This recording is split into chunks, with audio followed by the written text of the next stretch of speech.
Parliamentary procedure is how we run our business meeting. And we need rules to run the business meeting. And of course, the rules that we use in Toastmasters are called Robert's Rules of Order, newly revised. This is actually the 11th version. So for a shortcut, we're going to call that RONR, R-O-N-R. And we've got a lot to cover tonight, so let's get started. Page 1, the deliberative assembly. A deliberative assembly, the kind of gathering to which parliamentary law is generally understood to apply, has the following distinguishing characteristics. It is a group of people having or assuming freedom to act in concert. Oh my goodness, if you ever have trouble sleeping, this is what you need. And I've got bad news and I've got good news. Here's the bad news. The bad news is this: RONR is 768 pages long, 63 topics. Unbelievable. Here's the good news. We're not going to try to do everything tonight. We're just going to try to shorten it down. Carl and I both have got about 30 years experience in Toastmasters. We basically only just do a few things, a few short topics. That's what we're going to try to cover tonight. I also want to have a disclaimer. I'm not an expert. There's no way that I can be an expert even after doing this stuff for 30 years. I've read a few books.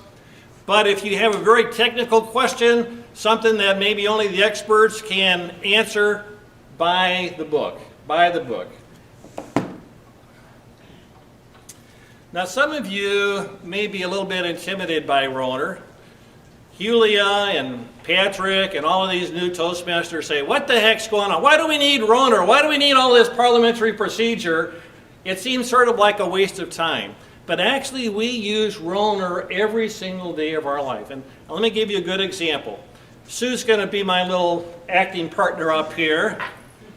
Give Sue a hand. Yeah. All right, so we're going to pretend like we're dating, okay? And so we're going to have like a little conversation, okay? Hey, sweetie pie. Sweetie pie. How about if we go out tomorrow night? Would that be all right? Oh, that would be great. Yeah, where would you like to go? Oh, how about Jimmy's on the Park? That's Jimmy, that sounds sort of expensive. I was thinking more like maybe McDonald's or something. A little, you know what? A mailman retirement is not that much, but I mean. Okay, Jimmy's it'll be. Okay, how about 7 o'clock tomorrow? 7 o'clock tomorrow? That sounds great. All right. Give Sue a hand. Yeah, great acting. Great acting. So what do we have here? We have a motion. Let's go out to dinner. We have a second. Yeah, she says, let's do that. Then we have a discussion. Where are we going to go? We're going to go here. We're not going to go there. And then we finally have an agreement. That's all that RONR is. It's a discussion. You've got an idea. You're trying to come up with ideas to sort of finalize that, and then you make a decision. Of course, if you look in the U.S. government, they use RONR all the time. How many laws are there in the United States? Too many. Nobody knows. I tried to find that sort of figure in Google. It doesn't exist. It's got to be millions of laws, and all those laws are based on rules and regulations, all based on RONR or something very similar. So RONR is very, very much a part of our life, even though you may not think about it. So let's start with the question for the people in the audience here, and I want like little 10-second answers. Why did you join Toastmasters? Give me some help. 10-second answers. Become a better speaker. Better speaker? Better listener. Better listener. Anybody else? Better leader. Better leader. Okay. Well, you know. Run a meeting? Say it again. Understand how to run a meeting. Run a meeting. Okay. You know what? Nobody here said, "Oh, I want to learn parliamentary procedure. I want to learn RONR. Or I want to attend a really long, boring business meeting. Oh, that's so exciting." Nobody wants that. You know, people join Toastmasters for one reason. They want to speak. They want to work on their presentation skills. They want to work on their leadership skills. They want to build their self-confidence. And the only purpose of having RONR is so that we can have a quick and efficient and fair business meeting. Quick, efficient, and fair business meeting. We want to get through that business meeting as quickly as possible so we can do what we like to do what we came here to do, and that's speak. Now, if you look in this particular book, it actually talks about there's actually two different versions of RONR. There's sort of a formal version and an informal version.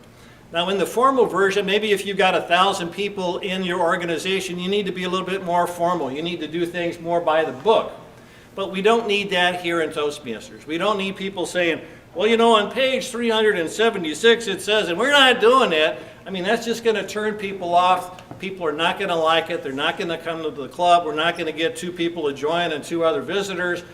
Really what we want in South County Toastmasters is a more informal version of RONR. We want to follow the basic rules, but if we don't go exactly by what RONR says, it's not that big a deal. You know, we're trying to get through that meeting as quickly as possible. Now the president, in our case Matt, is the person who's in charge. He's the person who makes the decision, and we have to have somebody like that, but we don't want a dictator. We want somebody who's fair and equitable and really can sort of lead the discussion. And that's actually the job of the president or the chairperson. They're not there to be a dictator, but they're there to allow discussion for everybody else. The parliamentarian is actually something we have in our club, and probably a lot of other clubs need it if you have a senior member like Carl, and he's actually more of an expert on parliamentary law than probably anybody else here. So if Matt has a question about something that comes up during the business meeting, he can go to Carl and say, Carl, what do you think? What's your advice? Carl gives him his advice, and it's up to Matt whether or not he actually takes his advice. Carl doesn't make the decision. Matt actually still makes the decision, but it's actually nice for clubs to have a parliamentarian in their club. And here is the order of business. And we've done this a jillion times, and it's not important to us so much as it is to other clubs. And Carl and I are going to do this program for other clubs, but if you don't follow this order of business, you get bogged down in minutia. Again, you've got the approval of the minutes, the reports, and what they call unfinished business. Now, for some reason, we call it old business here, and actually the correct term is unfinished business. So those are things that were actually maybe done during the last meeting or so that you need to actually finish up. And then finally, the new business and the correspondence and announcements. Again, that's something we do very quickly, we do very well, and we take it for granted, but a lot of other clubs and organizations don't do it, and it's really a shame. There are some basic tenets in RONR. Number one is that everybody is equal. Now, Beverly, you just joined the club. Howard's been in the club for like 400 years, but you still have the same number of votes. You've got 1 vote, Howard's got 1 vote, everybody has equality as far as voting is concerned. You also have the saying that the majority rules. If we're going to have a motion or if we're going to have something we're going to vote on, in most cases the majority is going to make the decision.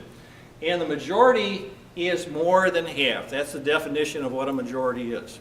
So we'll give you a couple little examples. So if you say 100 people vote, how many are needed for a majority? Just 51, yeah.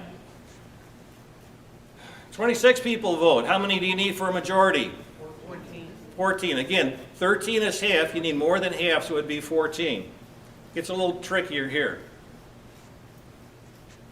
17 people vote. How many is half of 17? 8.5. So more than 8.5 would be 9. Okay. And then here's another little tricky example. 100 people are at a meeting, but only 80 vote. How many do you need for a majority? 41. 41, again, is the correct answer, because if 20 people vote, that's their thing. I mean, they don't have to vote. You cannot force people to vote. It's sort of like the elections that we have for president or any state offices or some of these local offices where they had 15% of the people vote. Only the people that vote are part of the majority. And 2/3 is a little bit different. Every once in a while we have to have a 2/3 vote. And if we want to change the Constitution or the bylaws, again, it's at least 2/3. Again, it's a little, majority is more than half, and 2/3 is at least 2/3. So in other words, if we had 60 people voting, we'd have to have at least 40 people vote for it.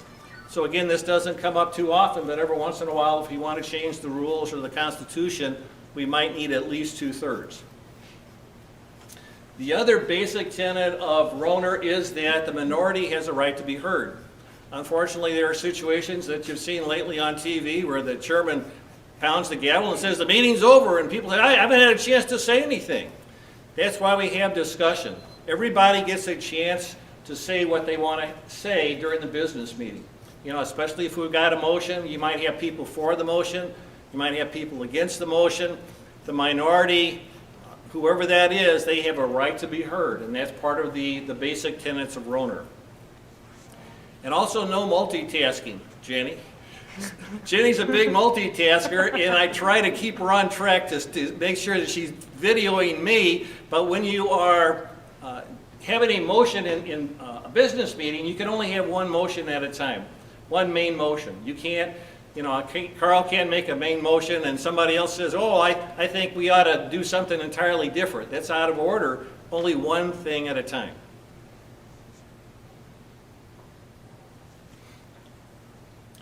We also have the concept of a quorum, and the quorum is the minimum number of members needed to do business. Now, we really didn't have any business tonight, but obviously we got a gigantic crowd tonight. And a quorum, as far as South County Toastmasters is concerned, is a majority of the active membership. And I say active membership because there are members of South County Toastmasters who really are not active, and Dick Shields is a good example. Dick actually is responsible for us having this beautiful building and us being able to meet here, but he never attends the meetings. And so he's a member, but he's not an active member. So that's the distinction. Every once in a while we get pretty close to that, and if we are trying to do something important, we may need a quorum, and that's actually it's Jerry Paul sort of keeping track of that. How many active members do we actually have for a particular time period? Now, if you'd look at this particular sheet, everybody should have one of these. If you don't, Carl should have some extras. And if you don't have one of these sheets, raise your hand. And I'd like you to look at number 13. There are, Robert's Rules list 86 different rules, 86 rules. This little sheet of paper from Toastmasters lists 23. I'm going to talk about one. And that's number 13. If you look at number 13, that's called the original main motion. That's what we deal with 95% of the time here at South County Toastmasters. That's usually all we deal with. We have a main motion, and that's usually all we have to worry about. Carl is actually going to talk about some of these other things, but I'm going to talk about the simple stuff. So let's basically talk about a main motion and what's involved. And I'm going to go through it quickly here, and then I'm going to try to explain it a little bit. Number one, the member makes a motion. Another person seconds the motion. The chair restates the motion for the assembly. And the motion is debated. We have a vote, and then the chair announces the result of the vote. So let's sort of go through that one by one. Again, formally, in most big organizations, you might have to stand up and say, Mr. Chairman or Chairperson, I move that. You have to be recognized by the president or the presiding officer. Again, we're more informal here. We just raise our hand. If you want to make a motion, you just raise your hand. Matt would recognize you, and then you would actually make your motion. So the first thing you have to do is raise your hand, make sure you're recognized, then you make a motion. And the motion is very simple. You use 3 words. I move that. Everybody say that together. I move that. Very simple. That's how you make a motion. And again, a lot of cases informally, we do it a little bit different here. We might say, well, you know, I was thinking about doing this, and I was talking to Steve Wenheim, and this is, so I thought maybe we should consider, but actually the way you should say it is, I move that, state your motion. I'd also encourage you, for the sake of the president, to actually write out your motion ahead of time, especially if it's complicated in any sort of way, because the president's going to have to restate these motions. So actually writing it out ahead of time, if you got something you want to accomplish, that actually is going to help the president. So the second thing that happens after the motion is made is somebody has to second it. And all you have to do is say second. You don't have to be recognized. You don't have to say Tom terrific to second it. None of that is necessary. All somebody has to do is say second. Now, you don't even necessarily have to agree with the motion to second it. but if you think that it's worthy of discussion, you can say second. Again, if Matt doesn't hear a second, he can say, is there a second? Is anybody going to second it? If there's no second, then the motion dies. Now, that almost never happens, but it's a possibility. So you need a second. At that point, the chair would restate the question. Again, that's why Matt needs to know exactly what the motion is. It's nice if it's actually written out. Again, we don't do that here, but I think it's a good idea. I've seen it in a number of the books that I've read about. So Matt would say, it has been moved and seconded that. That's why you got to pay attention, or at least have it written out if possible. And at that point, Matt would say, is there any discussion? Again, formally, whoever made the motion, if Jerry made the motion, Jerry is usually the first person to be recognized to speak. Because he made the motion, he should be the first person to talk about it. Then we just go around the room and let anybody say what they have to say. Again, generally, we don't have to worry about time limits and stuff like that because we have plenty of time. And the motions are not that complicated. At the end of the discussion, Matt would say something like, is there any further debate? And if there's no further debate, he would just close it off and we would have the debate. And again, this is where Matt would have to pay attention. You'd say the question is on the adoption of, again, restate the question. Again, this is to make sure that everybody understands what the topic is and what we're voting on because it's pretty important. And they use language which is a little bit different than what we use here, and I don't think it's that big of a deal, but they say those in favor say aye, and those opposed say no. So why they say aye and no, I don't know, but that's sort of the common language that RONR uses these days. Again, the chair again would announce the result. The ayes have it, and the motion is adopted, or the noes have it, and the motion is lost. And at this point, I'm basically just doing the basics. Do you have any questions on just what I covered here? We don't have a whole lot of time, and we can certainly ask questions later on. But here's some of the books that I went through. I like the Idiots and Dummies books because that sort of speaks to my level. It's very simple. Also, this Robert's Rules in Plain English is another good book. I actually bought that book.